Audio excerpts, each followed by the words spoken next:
I saw where 9 first-year eligible players are among the 173 nominees for the 2024 class of the Pro Football Hall of Fame.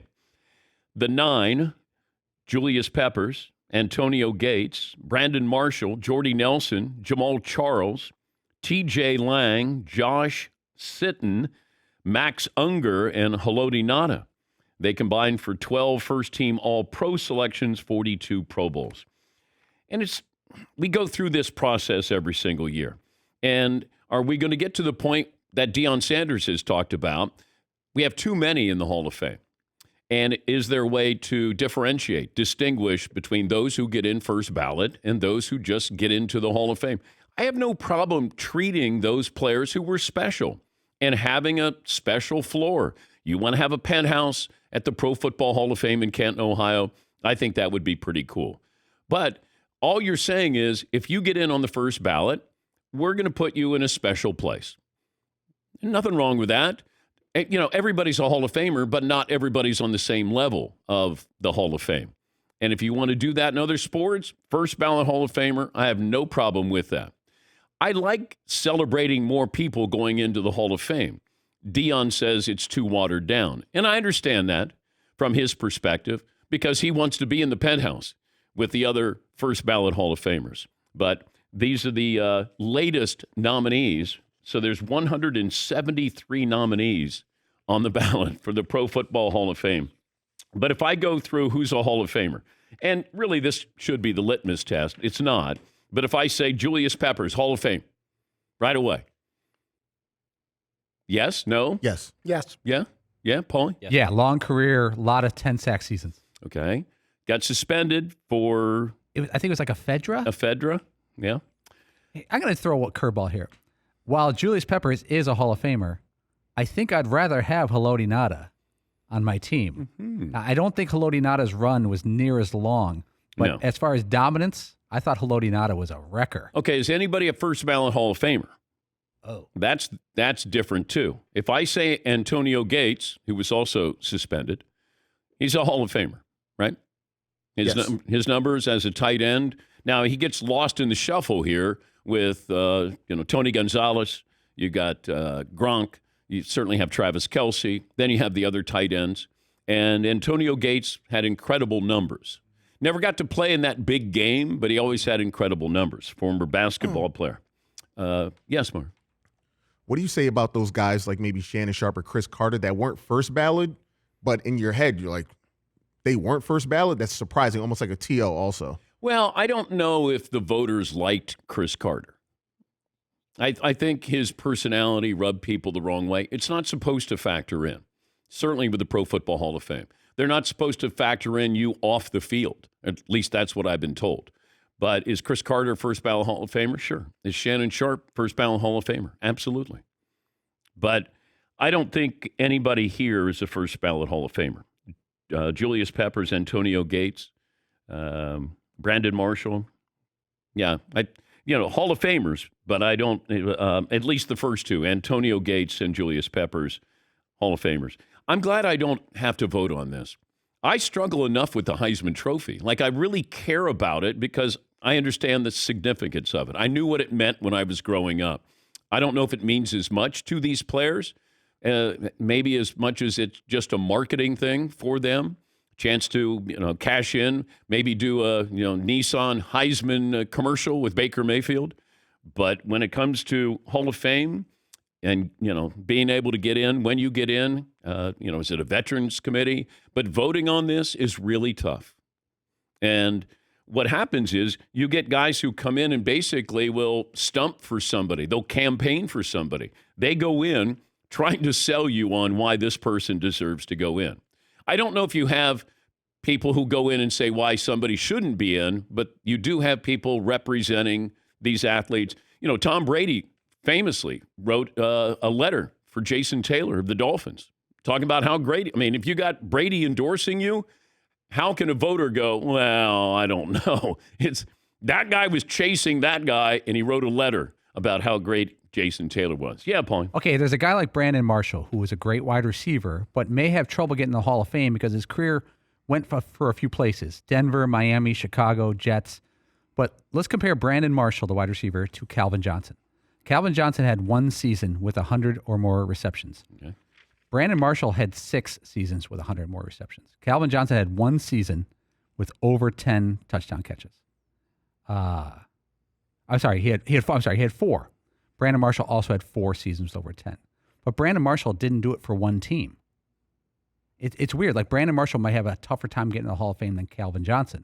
Oh, yeah. Calvin Johnson, first ballot Hall of Famer. Brandon Marshall. I never felt that Calvin Johnson was. A first ballot Hall of Famer? No. Okay. I thought he had 4 great years, and then he quit. I think he was always the man. Imagine if he played for somebody other than the Lions. For sure. Right? And then who are your quarterbacks, if you factor that in? Who did Brandon Marshall have throwing to him? And then who did Calvin Johnson have throwing to him? I guess you got to factor that in as well. But, first ballot Hall of Famer, I don't have a problem if you want to. And I don't want to differentiate like third floor, second floor, first floor, and then somebody's in the basement of the Hall of Fame. I just want it one floor, first ballot Hall of Fame. That'll be the top floor. Okay, like the gold level. That's it. The gold club. Yes. Oh, gold The club. gold club, Marv. Okay, let's go get some wings. Yeah. Make it rain. Yeah. I go there for the buffet. Yes, Eaton. How much of the Calvin Johnson or Brandon Marshall thing is based on where you're drafted? One went second overall. The other one was a 4th round draft pick. Immediately coming into the league, you're seen at different levels.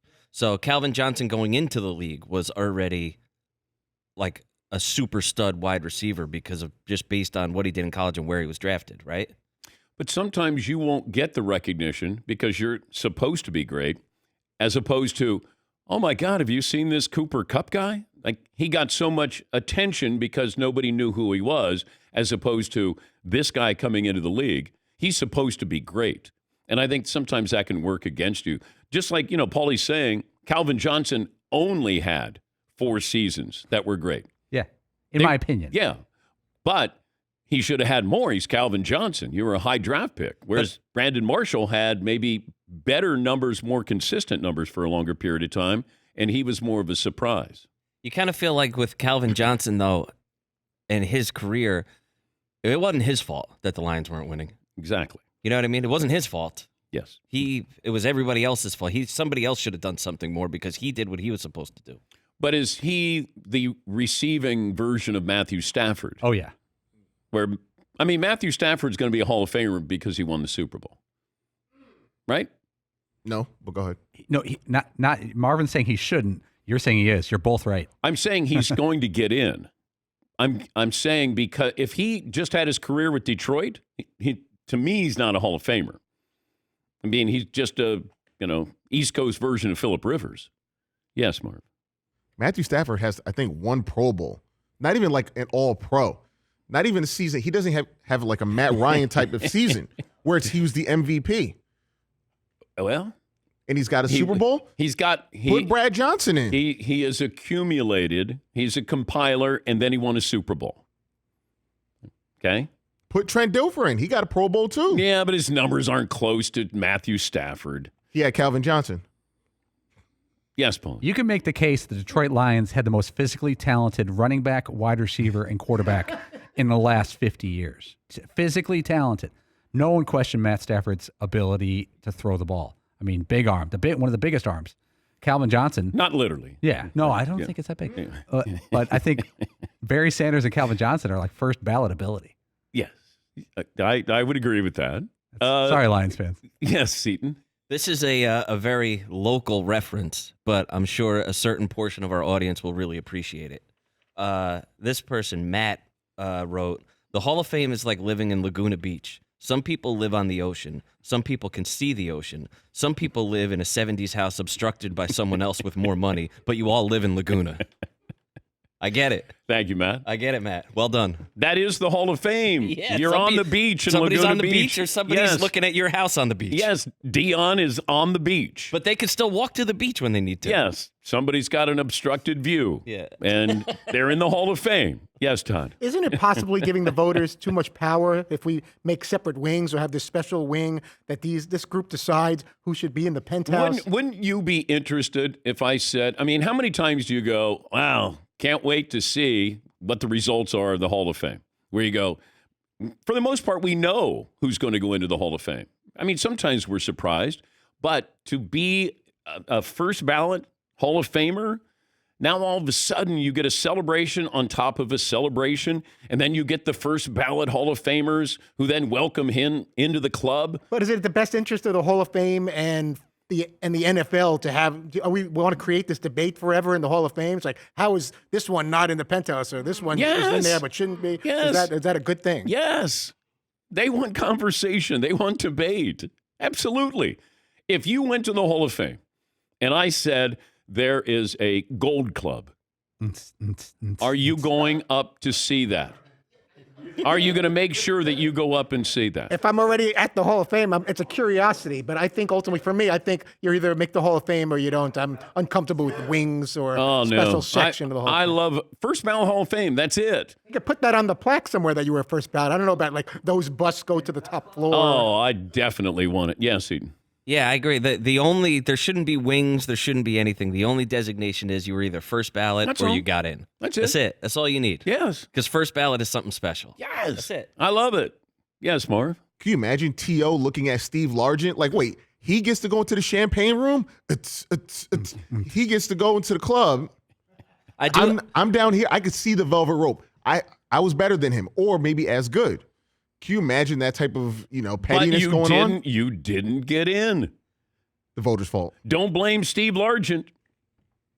Don't blame him. I like the idea when like Hall of Famers are like, it's getting a little crowded in here, if you know what I mean. Going upstairs. Dang, dude. Yeah. Hey, and they're the only ones who can go up there. Yeah, it's a little The crowded. other Hall of Famers. So you have somebody there, velvet ropes. Somebody tries to get in. You're like,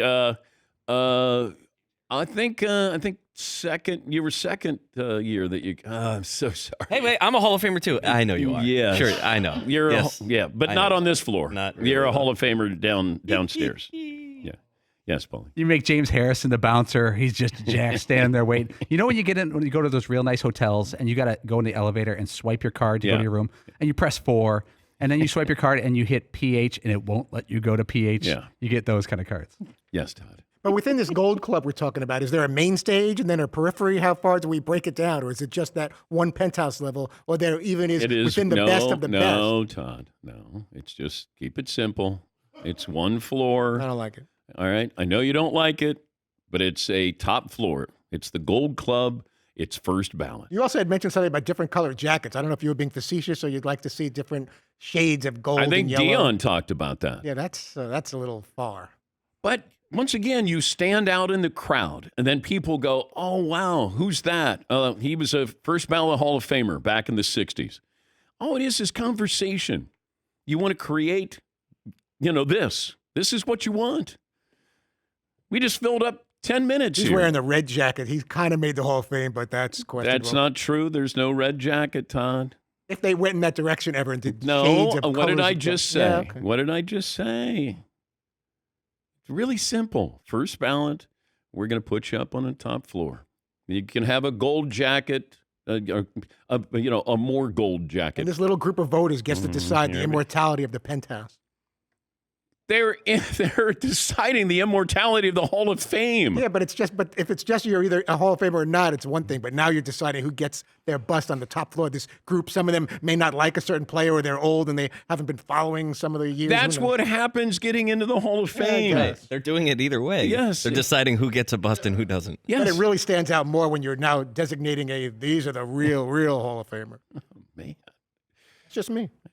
Oh, I know that. Todd's kind of on Back to you one in the today. studio. I don't know if you know, even in the morning meeting, he had some takes today that Yeah. were like, okay. Yeah, what's I'm going not trying on? to be controversial. That's my opinion. Is really the penthouse and like you're on one of the lower Oh, levels. Aaron Rodgers can't have surgery like normal people does. He has to have a super special surgery. He can't even do like that. You did say that. Yeah, he goes up on top of the mountain and they put little pins and needles in him, and no one else knows about this special way to be able to come back in 6 months from it. Oh, what do you think? He's so great? All of a sudden, he's the one that knows this super secret surgery. It's so great. Then why doesn't everybody do it? He went to an actual doctor, not some guy at a mountain. He was an actual MD. He's immunized. All of a sudden he's back week 12 because he had this special procedure done that no one ever heard of. Whatever. Might be back for the playoffs. Who knows? But isn't that a good story? Isn't that a good thing? I guess. Why- I'm just why- like. what is- guess.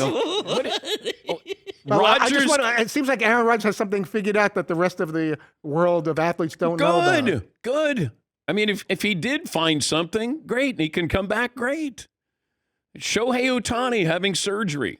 By the way, it was the Dodgers surgeon who did this surgery on Shohei Ohtani. That's a curve. Yeah. When they sign him, they already have that yeah, relationship, if and they know he's how good he is. already going to be with the Dodgers, it'd be like, hey, come on in. Here's your team doctor. He's going to be doing your surgery. Okay, we're just getting started. I got all fired up there.